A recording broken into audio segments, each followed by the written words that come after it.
Namaste. Welcome to the Krishna Katha class. We are going to continue with the prayers by the Personified Vedas. My name is pt8. I'd like to offer my respects to you. Thank you for tuning in.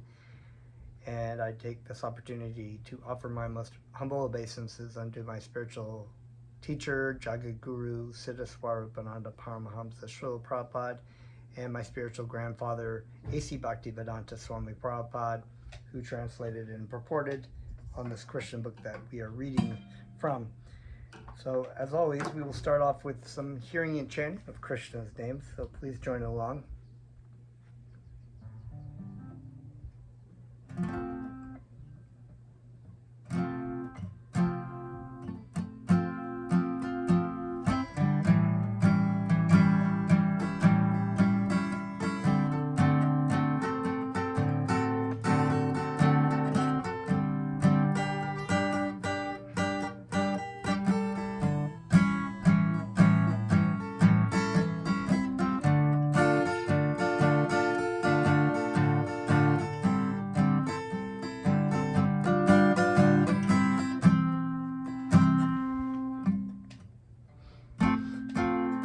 Namo Siddha Swarupananda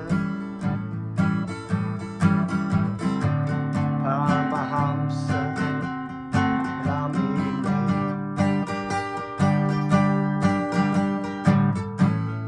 Gorakaruna Swarupaya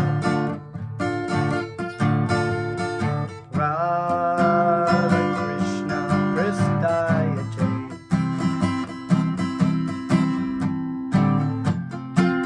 Namo Siddha Swarupananda Paramahamsa Namine Gorakaruna Swarupaya Radha Krishna Pristayate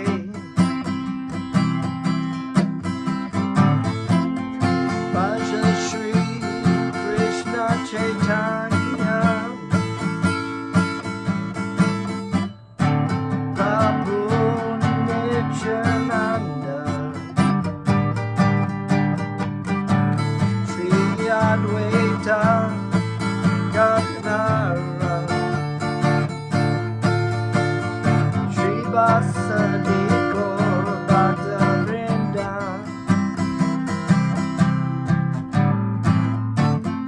Bhaja Shri Krishna Chaitanya Prabhu Nityananda Shri Advaita Gadadhara Shri Vasadi Gaur Bhaktavrinda Hare Krishna, Hare Krishna, Krishna Krishna, Hare Hare,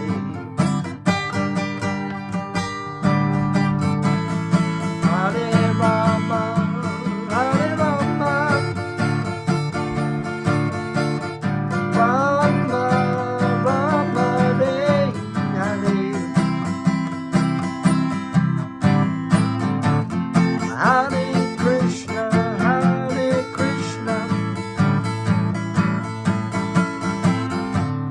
Krishna Krishna, Hare Hare,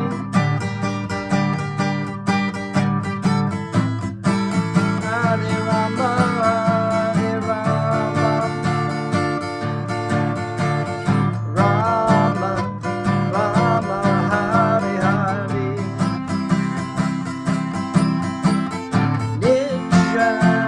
Nityananda Chaitanya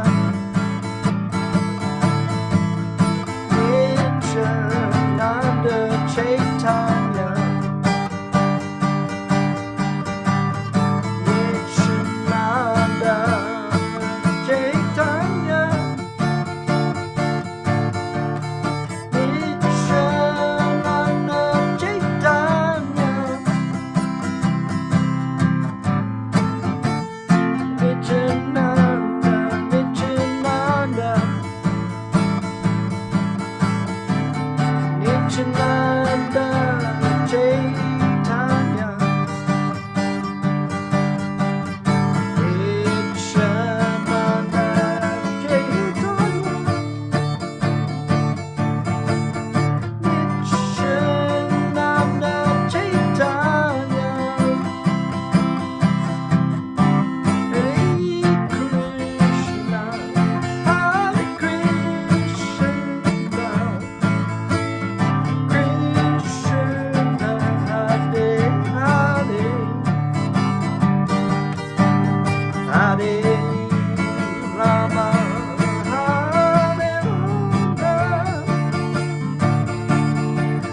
Haribol.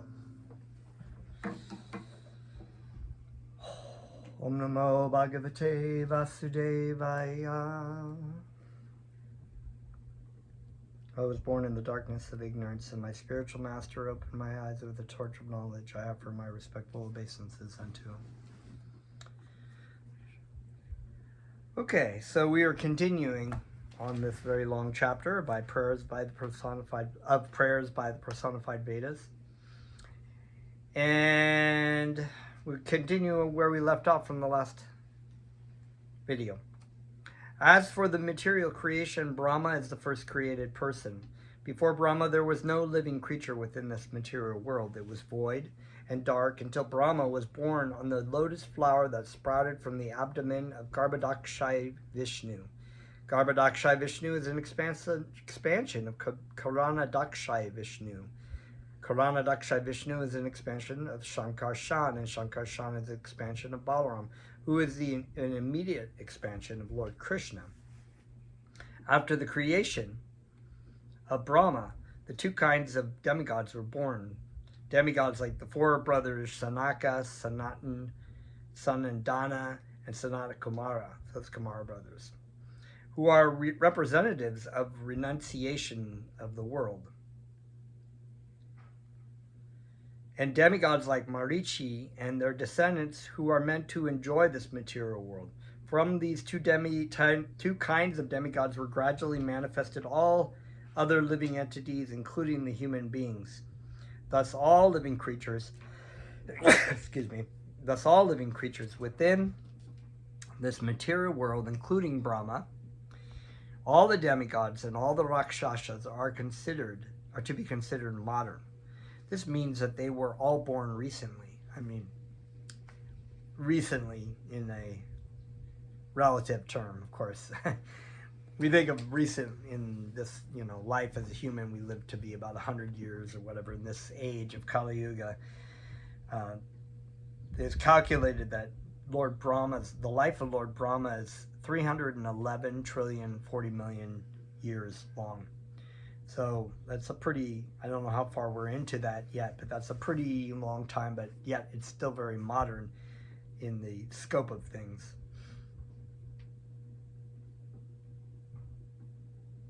Therefore, just as a person born recently in a family cannot understand the situation of his distant forefather, no one within this material world can understand the position of the Supreme Lord in the spiritual world, because the material world has only recently been created. Although they have a long duration of existence, all the manifestations of the material world, namely the time element, the living entities, the Vedas, and the gross and subtle material elements, are created at some point. Because of time, there's a past and a present and a future. Thus, any process manufactured within this created situation as a means for understanding this original source of creation is to be considered modern. Therefore, by the process of self-realization or God-realization through fruitive activities, philosophical speculation, or mystic yoga, one cannot actually approach the supreme source of everything. When the creation is completely terminated, when there is no existence of the Vedas, no existence of material time, and no existence of the gross and subtle material elements, and when all the living entities are in the non-manifested stage, resting within Narayan, then all these manufactured processes become null and void and cannot act. Devotional service, however, is eternally going on in the eternal spiritual world. So it's a very important point to understand that in the spiritual world, devotional service is a spiritual act. It is not different than Krishna, whereas these other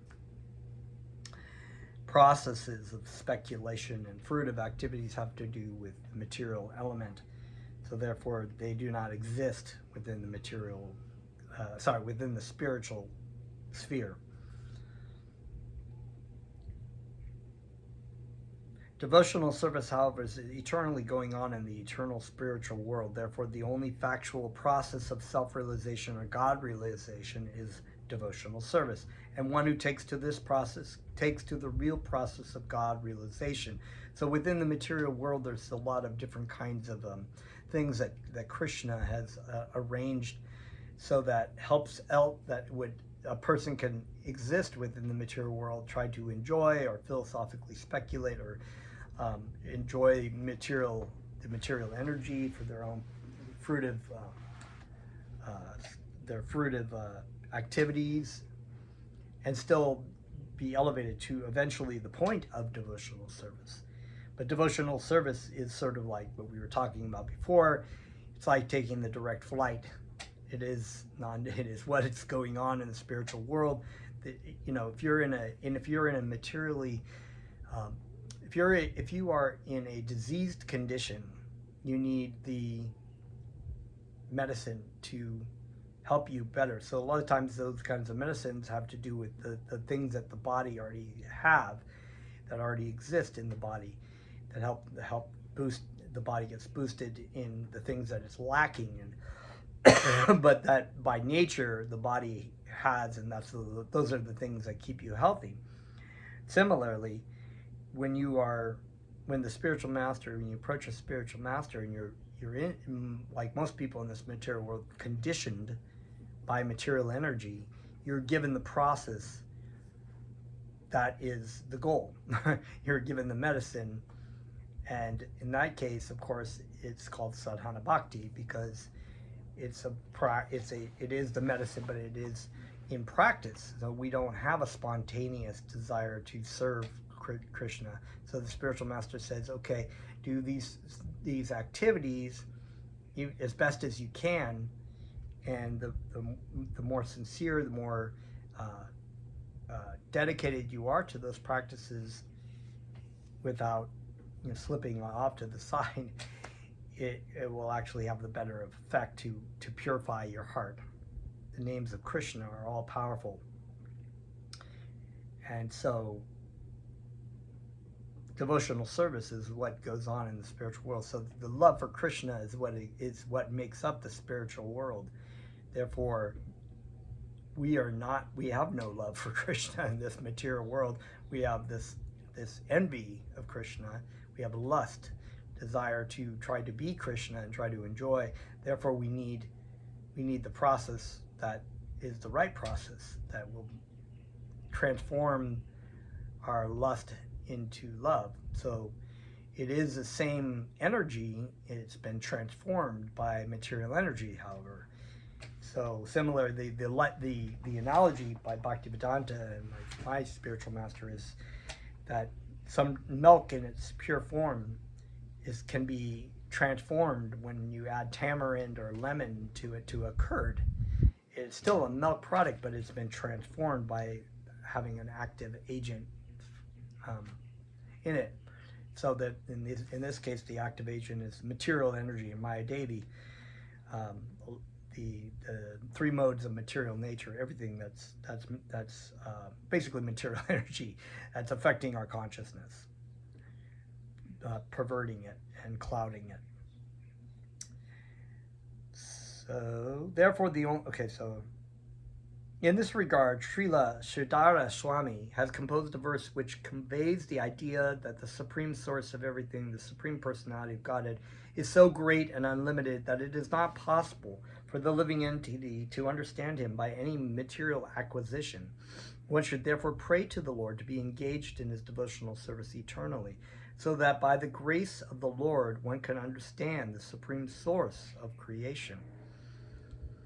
So it is by the mercy of Krishna that we can come to this point. We really have no strength of our own. We pray to the representative, our dear Guru Dev, for the strength, and we pray to Lord Chaitanya and Lord Nityananda and Krishna for the strength, Lord Balaram for the strength to be able to serve Krishna nicely, so that we can come back to him.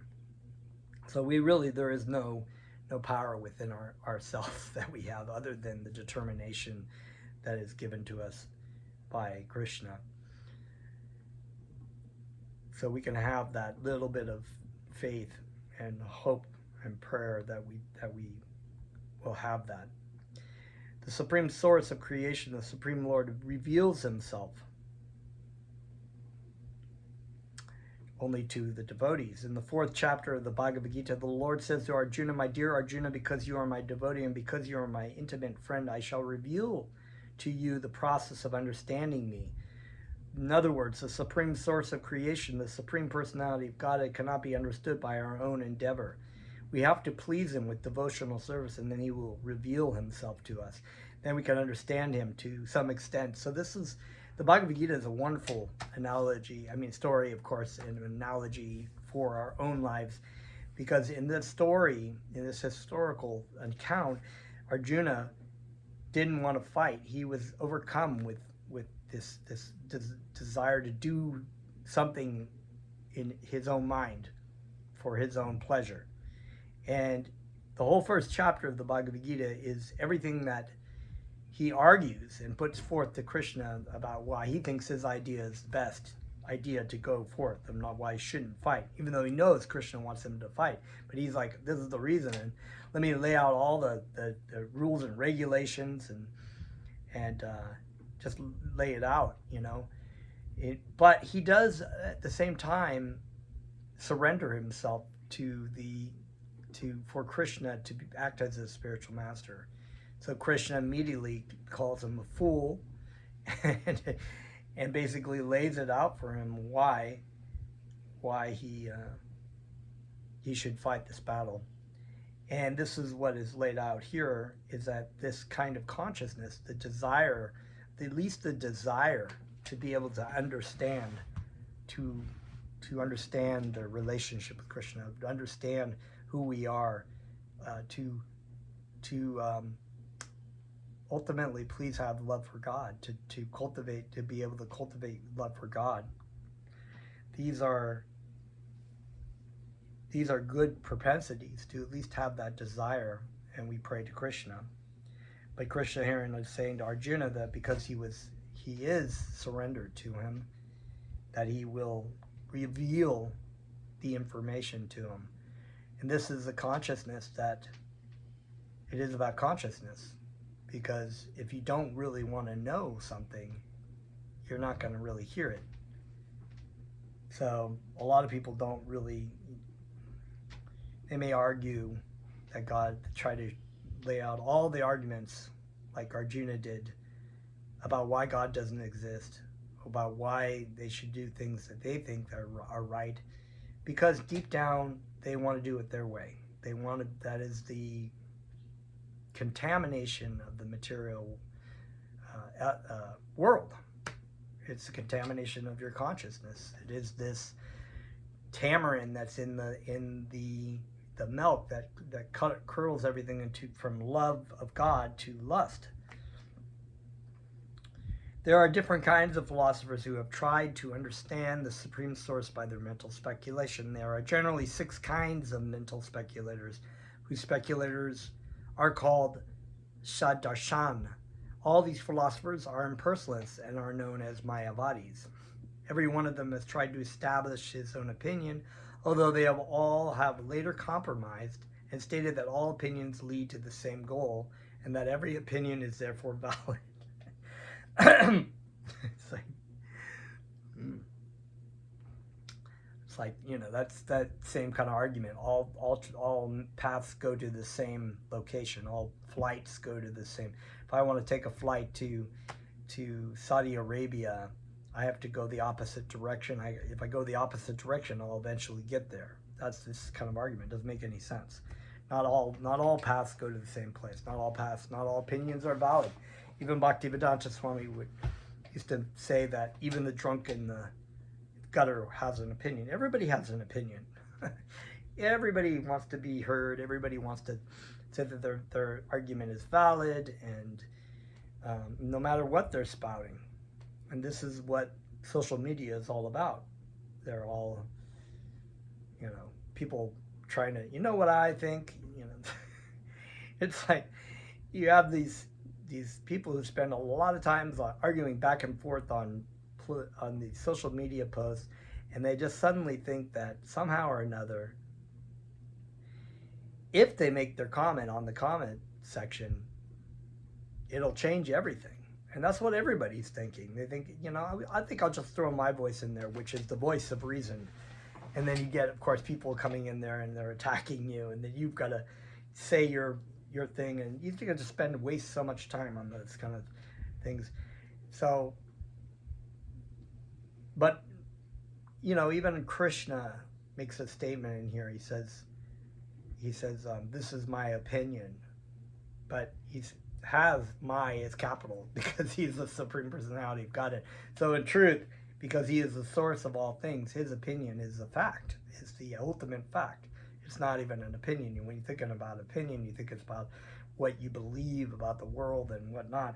And similarly, when I give these classes, it's not even about my opinion. It's not even about my opinion. It's not about me. It's about what I've heard from my spiritual master, and what my spiritual master has heard from his spiritual master, and his spiritual master has heard from his spiritual master, and so on and so forth. And this is how the Vedic knowledge is dispensed to the world. It's through a disciplic lineage of perfect spiritual masters giving the treatise of what comes from Krishna. Really, their guru is one. That's what my spiritual master says. It's not like there's so many gurus in lineage of our lineage. Guru is one, and the original guru is Krishna. And what his word has said has been transmitted down, handed down very gently like a mango from tree branch to tree branch. And you receive it, you apply it in your life, and you too can hand it down. And it doesn't mean that you're someone special, or you don't, but you're special in the sense that you've been given this absolute truth. So anyway, back to the points here. According to the prayers of the personified Vedas, however, none of them is valid because their process of knowledge is created within the temporary material world. That's a very valid point. All kinds of knowledge is created in the material world. Some of it might be factual to a certain degree, like you might have scientists who are studying something and they observed certain kinds of things, and so there's some process of absolute knowledge. There's some partial knowledge there about that's true within the material world, but to apply knowledge that's created within the material world to the absolute truth doesn't work. It's not valid at all. So you have people who are trying to speculate about the absolute truth, and you tell them the absolute truth because you've had it received from a disciplic lineage all the way from God down through a perfect line of spiritual masters, and they're like, well, that's just your opinion, you know what I think. And then they want to, so they're just acting as their own spiritual master, so you say, well, I guess you're the absolute spiritual master because you're trying to give me the absolute truth. They'll be like, oh, no, it's just my opinion. but my opinion is valuable enough that I can be a spiritual master just in their subconscious. According to the prayers of the personified Vedas, however, none of them is valid because the process of knowledge is created within the temporary material world. They have all missed the real point. The Supreme Personality of Godhead, or the Absolute Truth, can be understood only by devotional service. And this is the conclusion of great thinkers like Lord Jesus Christ. Not just thinkers. He was a great thinker, but a great devotee of God, Shaktavesha Avatar, in which he said, my first and foremost commandment is to love the Lord God with your whole heart, your whole mind, and your whole soul, and like unto it, love your neighbor as yourself. It was a very powerful statement. And so there's a lot of information to be accumulated. We live in an age of information with the internet. People just trying to accumulate, digest so much information to be able to they accumulate all this knowledge, whether it's true or not true, and then they formulate their own opinion based like what they accumulate. And that they regurgitate it like, well, according to Professor X, Y, and Z at Harvard, this is da la la, and according to CNN, this is what was read in a study, and then that's the absolute truth. And we were saying here that the absolute truth is a descending process, not an ascending process. It's received by the spiritual master, the information, and is illuminated in the heart by devotional service. In other words, only by the grace of the spiritual master can you even talk about this, the absolute truth, or even understand it, for that matter. So you might even be making this point to someone, and this is a chapter, of course, about consciousness, and consciousness being under the influence of different kinds of modes. So a person in the mode of ignorance, they may hear this and it completely goes over their head because they're not hearing it, they're not seeing it, they're not understanding it. So of course, this comes back to the importance of hearing and chanting Krishna's names to people, or for people to hear the names of Krishna to purify their heart, as Lord Chaitanya says, that the chanting of Krishna's names cleanses the person's heart. It cleanses their consciousness. It cleans the convolution of the modes of material nature out of the heart, so they can actually understand what they're... And so the way that scripture is to be understood is not the way that information in the modern world is accumulated and regurgitated as an opinion. It is something that is realized. In other words, when you chant Krishna's names and when you engage in the process of sadhana bhakti seriously and with conviction, it cleanses your heart so that you have realizations, you have understanding, you have like the aha, the open, the just light bulb off in your head, and you're realizing that, and then you go to the scriptures here and you say, oh, that's what I'm experiencing. So it's the other way around. It's not like I've accumulated so much information that I can actually prove my point. We're not really particularly interested in trying to prove our point with people. We would just give them Krishna's names, give them, and then Krishna will do the rest. Krishna is the source of all mercy, and by the mercy of Krishna, one can come back to him, not by the power of me. Not by the power of the mind or whatnot. One class of philosophers known as Mimashakas, represented by sages such as Jaimini, have concluded that everyone should engage in pious activities or prescribed duties, and that such activities will lead one to the highest perfection. But this is contradicted in the 9th chapter of the Bhagavad Gita, where Lord Krishna says that by pious activities one may be elevated to the heavenly planets, but that as soon as one's accumulation of pious activities is used up, one has to leave the enjoyment of the higher standard of material prosperity in the heavenly planets and immediately come down again to these lower planets where the duration of life is very short. and where the standard of material happiness is of a lower grade. So in the heavenly planets, and there are heavenly planets in the more subtle material realms of the material world, where one can actually live for an extremely long time with very little pain, much pleasure, and in some ways it's considered to be worse than being on Earth, because the material pleasure, is so much more elevated than being in this world.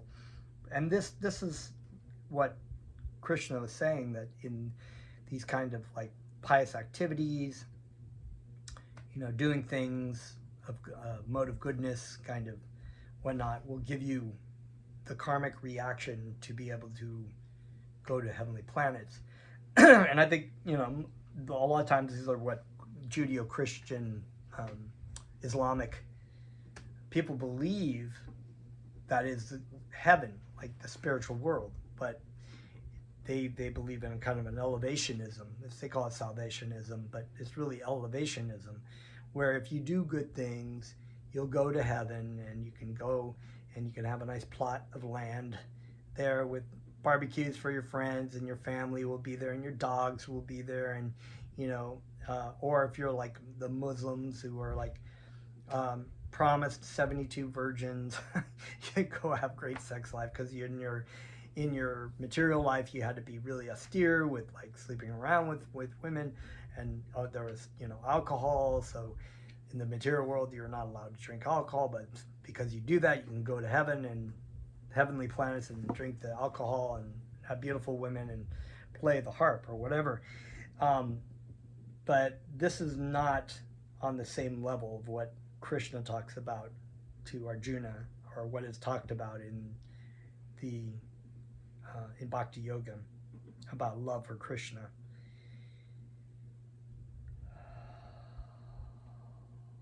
The exact words used in Bhagavad Gita are Kashine Punye Marcha Lokam. Marcha Lokam is referred to the material world, especially Earth, as the planet of death. Lokam is a world or a universe or planet, and Marcha is death, because Marcha Lokam Vishanti, right? Therefore, the conclusion of the Mimamsaka philosophers that pious activities will lead one to the absolute truth is not valid. Although a pure devotee is by nature inclined to perform pious activities, no one can attain the favor of the Supreme Personality of Godhead by pious activities alone. So the activities, and this is the point that Krishna brought up to Arjuna, because there may be some confusion, because Krishna tells Arjuna to do his work for Krishna, and not be attached to it. So that's a big difference than doing a pious activity. A lot of people do pious activities for some kind of favor. They like to have their placard on the wall being the most pious person of the year by this organization, or have people admire them, or they do pious activities to go to heaven and enjoy. There's so many, but those kind of activities themselves are a material activity. So therefore, if they are done not in the service of God, devoting your life to God, and I'm doing that, and sort of as a side of thing, like, okay, these people are helping, but I'm doing these things to help promote Krishna consciousness. But the side effects are they're getting food, they're they're getting fed, they're maybe getting a place to live, where you chant. It's like, so it's a side thing. It's not like the focus, like, okay, now you have a place to live, now you have food to eat. That's the end goal, is to try to do something good. Those kind of things are good. It's not that you shouldn't do good pious activities for people and things, but the ultimate goal is really what the point is. Even when you're doing something of good, like giving people food or giving them housing,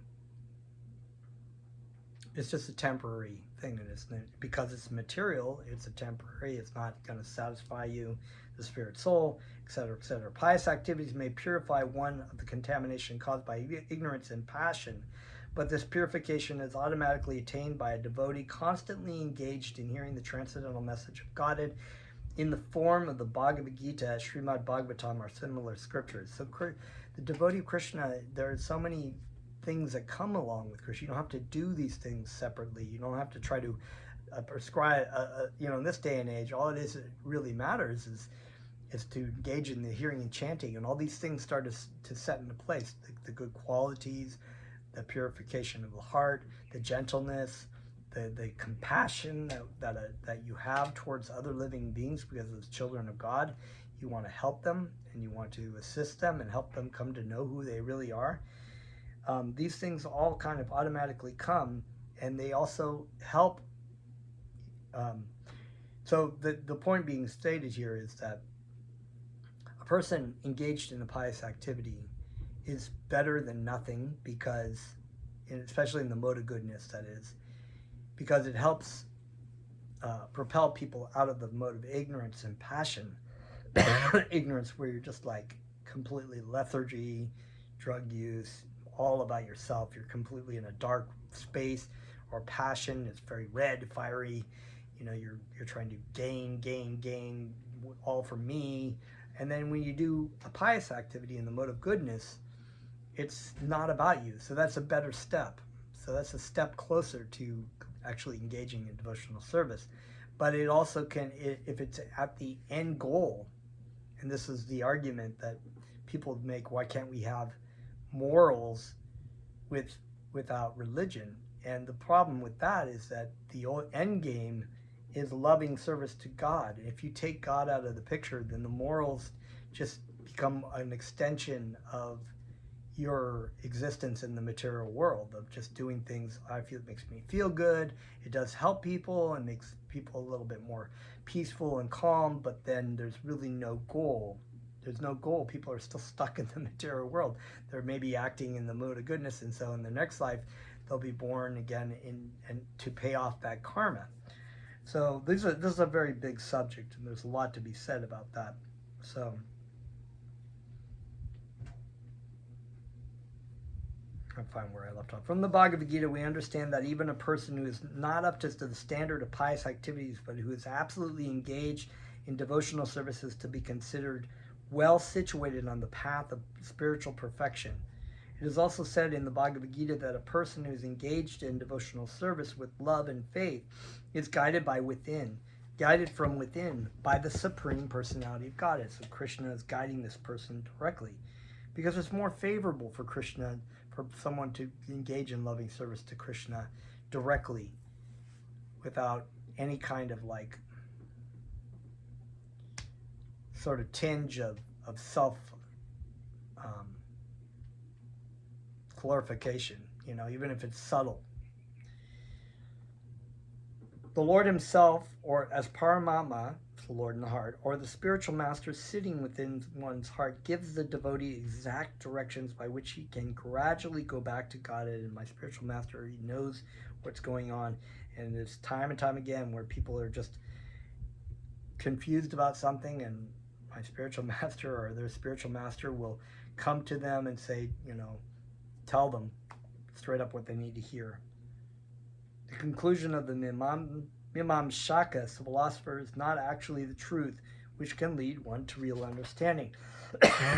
Similarly, there are Shanka philosophers, metaphysicians, or materialistic scientists who study this cosmic manifestation by their invented scientific method and do not recognize the supreme authority of God as the creator of the cosmic manifestation. So a very big subject in the empirical science that we currently use is seen by so many as the all-in-all of explaining everything.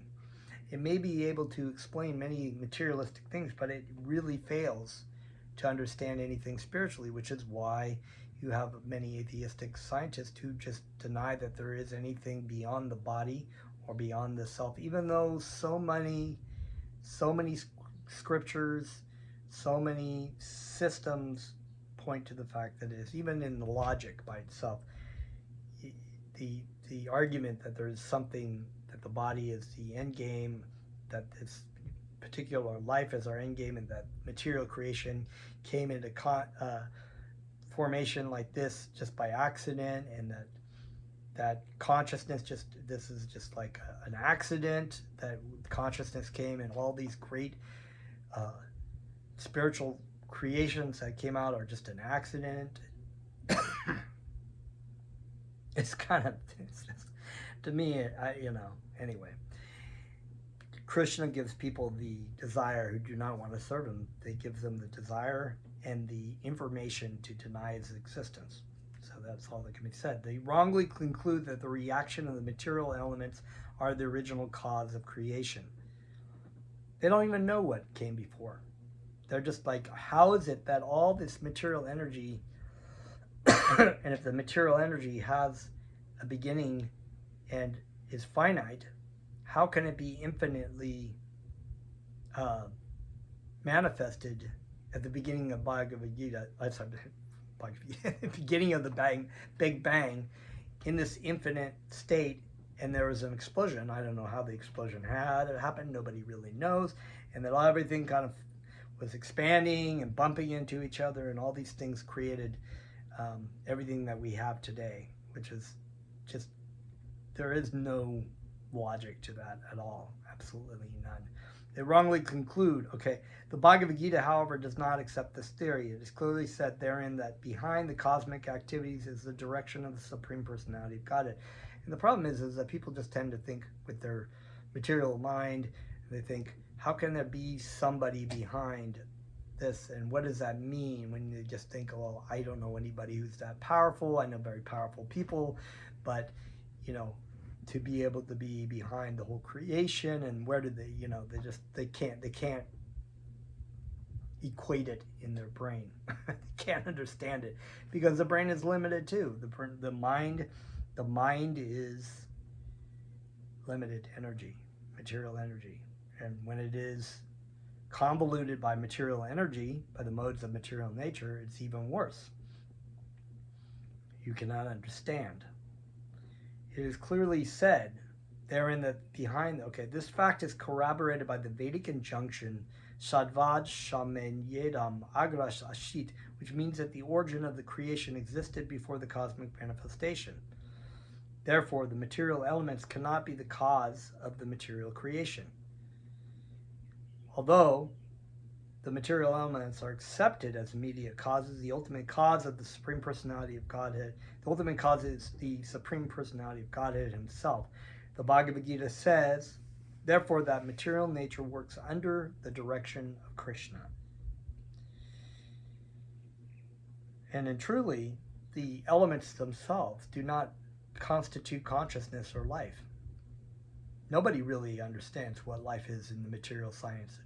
They try to say that it is some kind of combination of chemicals that come together, but they have not been able to recreate any scientific study that shows that they can create life from putting these elements together in any kind of certain environment. It doesn't work. It's because, as the Bhagavad Gita says, it's not the material elements that create life and consciousness. It is the living entity, the Jivatma, that creates life, that sustains the universe. And this Jivatma is part and parcel spiritual energy of Krishna, Krishna's energy, the conclusion, which Krishna is in charge of. And therefore, that's why Krishna is the ultimate cause of everything. And the director. Material nature works under the direction of Krishna. The conclusion of the atheistic Shankya philosophy is that because the effects, the phenomena of this material world are temporary or illusory, the cause is therefore also illusory. So this is basically saying that because there is a temporary or illusory, which is true, sometimes people state that the material world is an illusion, and they believe that it's not real, but it is real. It's only illusory because the elements of the material nature are constantly changing, and therefore the existence of the Jivatma in the material world is temporary. Therefore, everything is temporary because the material elements are always constantly changing. There's nothing lasts forever, as Oingo Boingo would say. Nothing lasts forever, in this case, in the material world.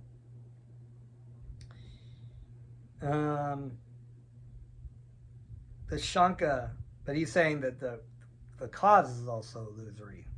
That's an atheistic concept, basically, that everything is illusion. The Shanka philosophers are in favor of voidism, which is like Buddhism, right?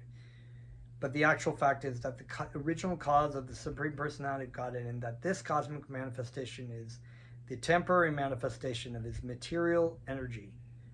So the energy is existing eternally, but its forms are temporary because they're constantly changing. But the energy itself is constantly existing because it comes from Krishna. So nothing that Krishna actually comes from Krishna is temporary in the sense that, but our personal existence in the material world is temporary, and the things of the material world are temporary.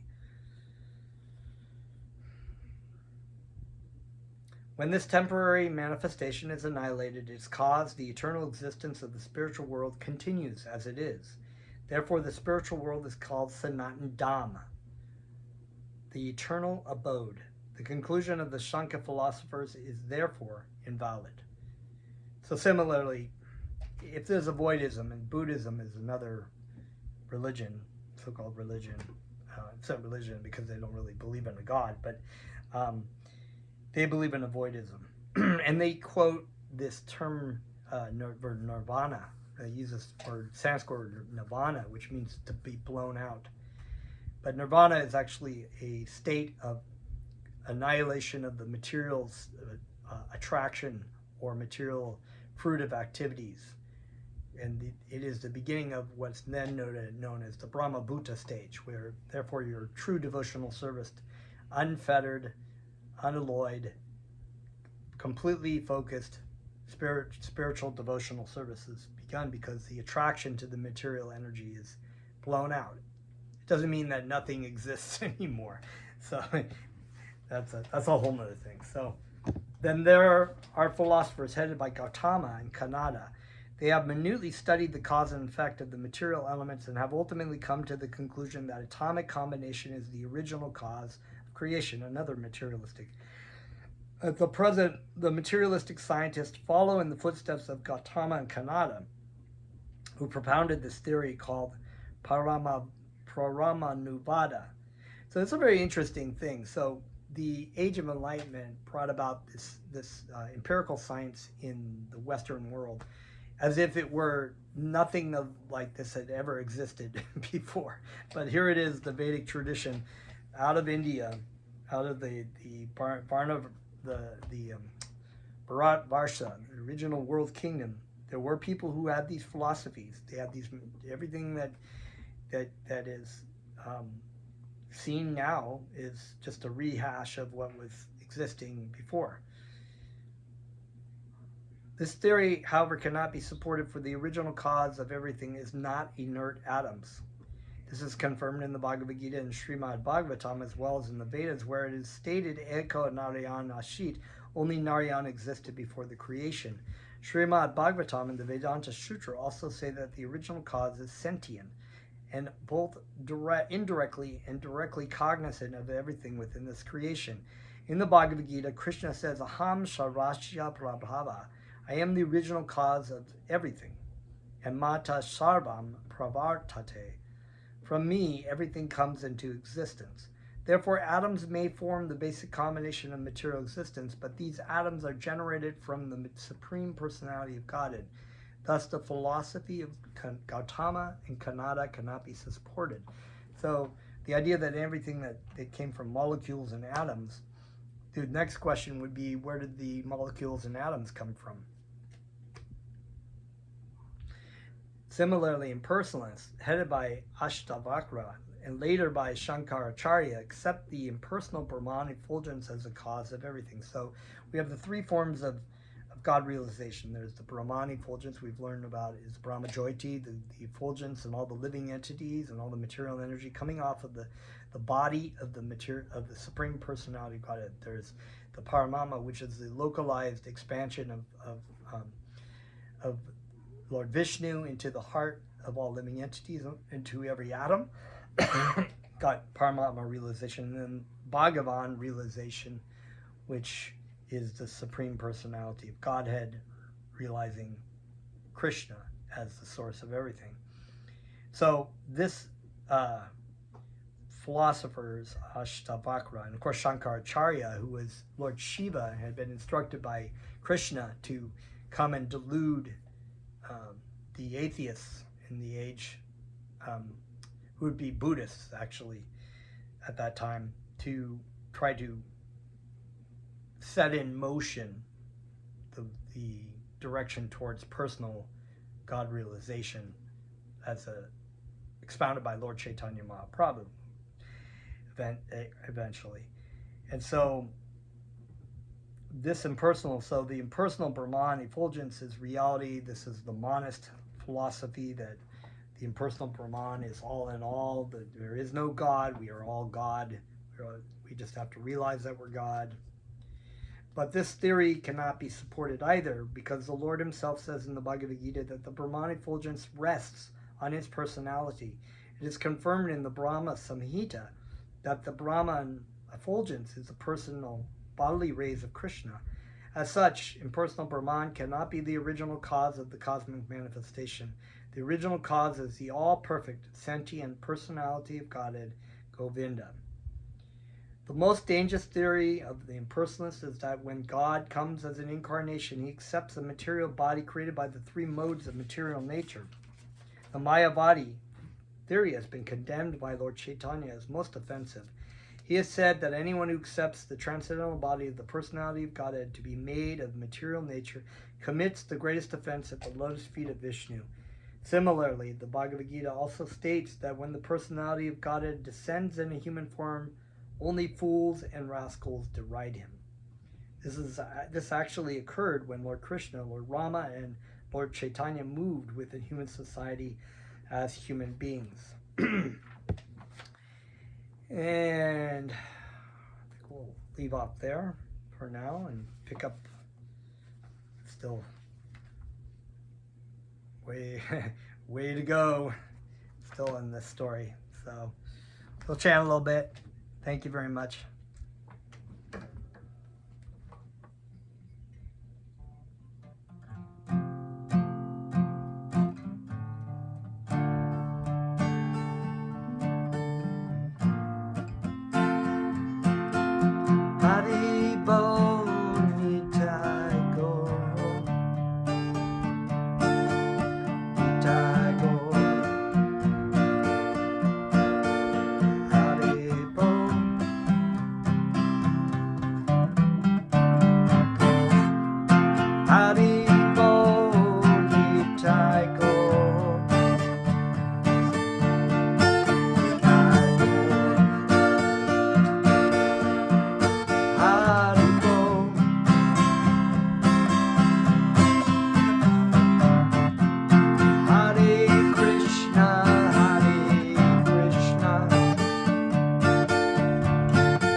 all for today.